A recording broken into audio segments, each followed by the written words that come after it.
With your permission, I would like to bring you back to early June 2002. I was on a camp that, in all intents and purposes, it could have been located on the moon. It was so foreign to me, that location was so foreign at that point in my life. A massive, massive dust storm had just passed through again. It created a layer of sand and dust on everything. I remember it being so hot, I was sweating on parts of my body that I didn't know could sweat. I'm from Canada. I've never sweated on my elbows and my knees before. But it was all okay because our team was finally done. It had been 7 long months of combat, now wrapping up in just the next 48 hours.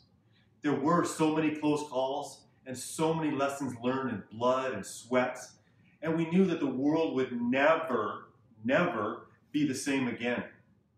And also the unfortunate fact that so many fellow soldiers would not be coming home in the next 48 hours, the next 48 days, or ever. But to be honest, we were not thinking those heavy thoughts. What we were thinking about, though, was our loved ones, the ones who would be seeing, holding, kissing in the next 48 hours. Now, at this point, all of our personal belongings were already shipped back to our homes. We were literally sitting on the edge of our bunks with nothing but our fighting order and the visions in our mind of our kids, our parents, pools, fresh food, air conditioning, all these awesome thoughts going through our mind, things that we take for granted, when we're home. Then, only as the military can do, it threw us a curveball. The last thing that we ever thought that would land in our laps at this late hour. It was a TST. Now that's military jargon for a time-sensitive targets. We were to launch at a high-value target in the next 40 hours. Yeah, 40 hours. Do you see the potential conflict of interest here? Our flight was to pick us up to bring us home at 0800, and the strike was to go in at 0100. That didn't leave us a lot of time. There was not a lot of push factor there. And it wasn't going to be an in-and-out mission. This HVT was said to be protected by over 50 battle-hardened terrorists ready to fight to the death to protect their leader. Now, up to this point, we've conducted many missions and countless close calls, and we certainly consider ourselves very lucky to be scratch-free up until this point. And then, to be tasked to go into the Hornet's Den literally hours before we were to board a flight to be reunited with our loved ones? Yeah. Now, even though we were a Special Forces unit, we had the same fears and doubts as any soldier in that same situation. Almost physically, but certainly mentally, we were already home with our loved ones. Our time was done. We were on our way out. Now it was somebody else's turn. That was certainly the feeling of many people on our organization. Some were vocal about it. Some were certainly thinking it, that this is bad timing, bad mojo, bad juju, whatever you want to call it. However, there were leaders who were laser focused on attacking this mission with the same vigor as any other mission that we had taken on in the last 7 months during our deployment. Leaders that truly were able to galvanize the whole team to rally us around this one last mission. Because if we were not all into this 100%, then the team could fall apart in the X, and that could absolutely spell disaster for us all. So what was in their makeup? Their leadership skills, their personality traits that could rally us all around this extreme situation, and with smiles on our face, accept the outcome, whatever it might be. Yeah.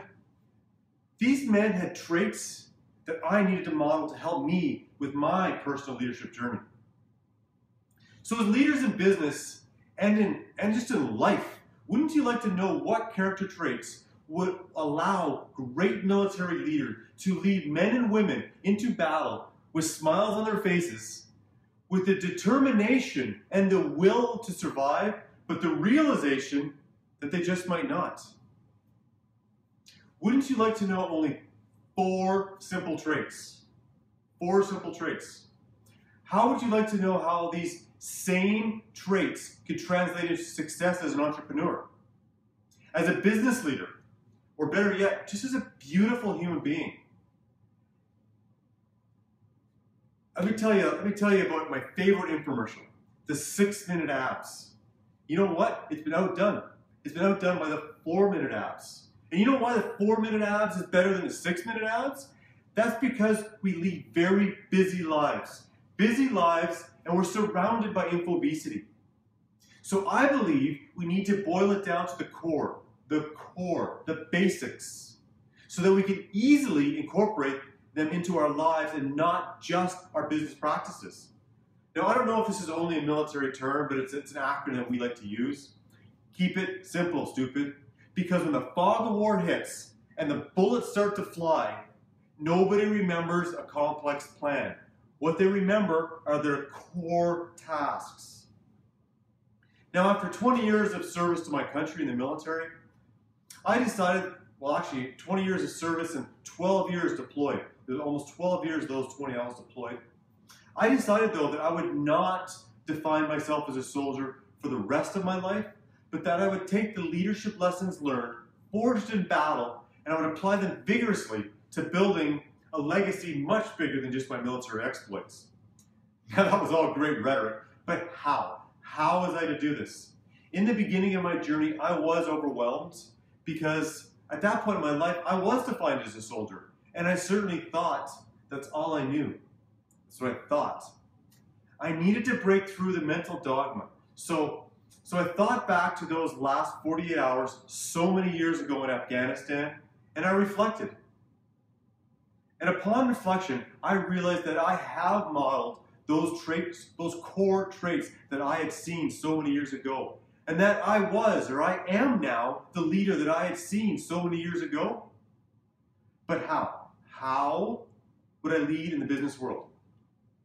Well, the exact same way that I led on the battlefield. I would lead with integrity, with self-confidence, with openness, and with discipline.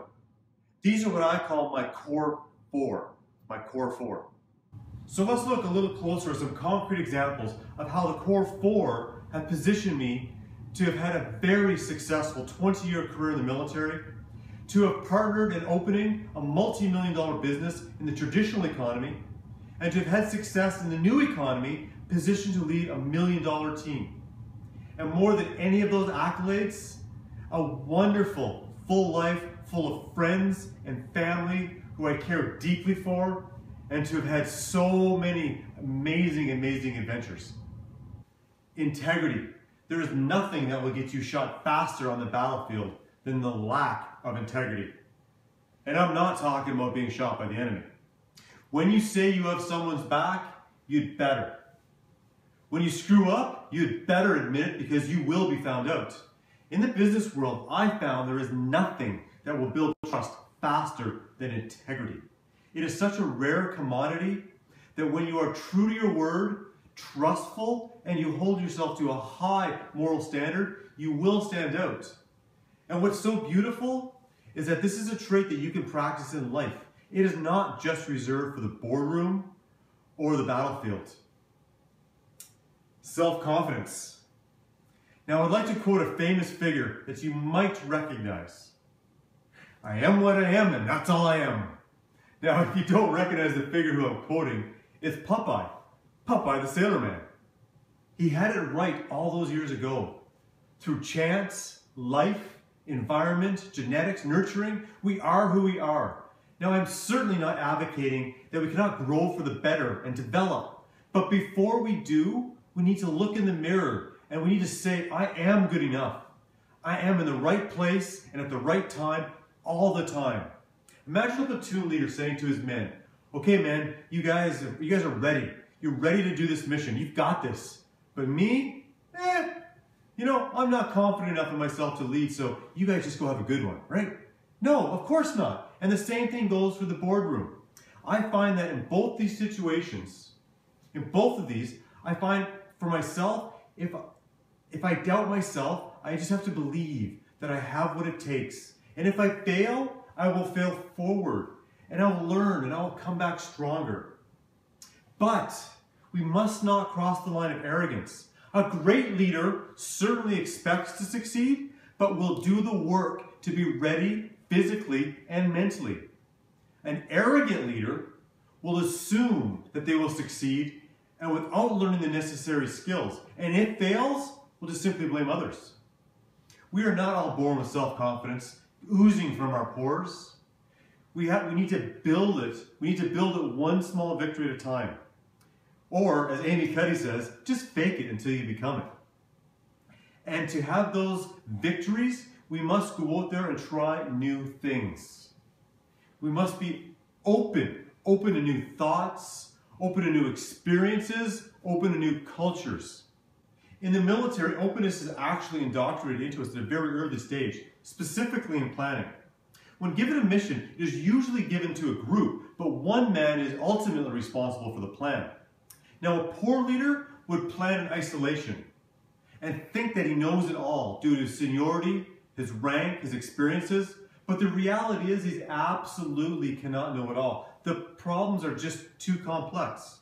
A good leader, though, a good leader will call his team together, he will break them into smaller groups and come up with multiple solutions. And with their feedback, come up with a plan that is open to all their experiences and all their knowledge.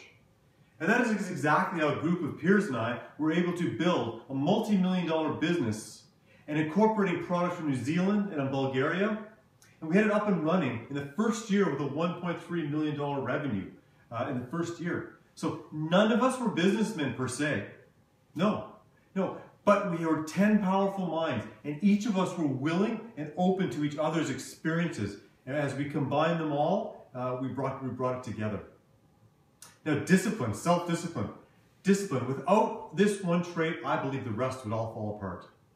I certainly find in my life when my health and fitness are not where it should be, when my finances are not in order, and when I start blaming the world for all my woes, it's time to bring back the drill sergeant in me and bring back the discipline that has helped me out of countless life and death situations, from financial struggle, and from personal despair. On countless missions, it was my discipline to keep my body fit and hydrated and limber, to review mission profiles dozens of times, to rehearse my portion of the plan and everybody else's, just in case, that made the difference. That's really, truly what kept me alive. All that while being far away from home, eating poorly in excruciating heat, deplorable living standards. I had all the reasons not to have discipline. But truly, those were the reasons why discipline was so important. Yeah. So I thought once I retired from the military, I could finally take a disciplined break. Well, to be honest with you, that is the last thing I ever needed. I think back to establishing my first business. I worked my 8 hours in the military, and then I would drive to my business, and I would work there until well after midnight, most nights. So I was living on 5 hours sleep a night for the better part of 2 years. And it was discipline that got me up every morning, because I had made a commitment, a promise to myself and to our investors that we would succeed, and I was not going to fail due to lack of discipline. I find the best way to get myself back into a disciplined life when I kind of slid out is with small promises to myself. So how you do the little things in life is how you do everything. I am not an advocate of making a list of all the things you want to change, your personal finances, your fitness, your health, personal development, and just try to change it all at once. When you can't even get out of bed without hitting the snooze alarm 5 times. Build your discipline like your self-confidence, one small victory at a time. Now, these are my core 4. These are the traits that I have witnessed in many military leaders, in business leaders, and in all the great people in my life. I now realize that I cannot follow a long list of business and personal characteristics to follow and to model. You know, as we often say in the military, any advanced skill is just a combination of basic skills, your core skills. So master the core 4 and you are well on your way to advanced leadership and a wonderful life of integrity, of self-confidence, of openness, and of discipline. And if you're still wondering, where does the bedroom fit into battlefield, boardroom to bedroom? Well, let's be honest, it rhymes, of course.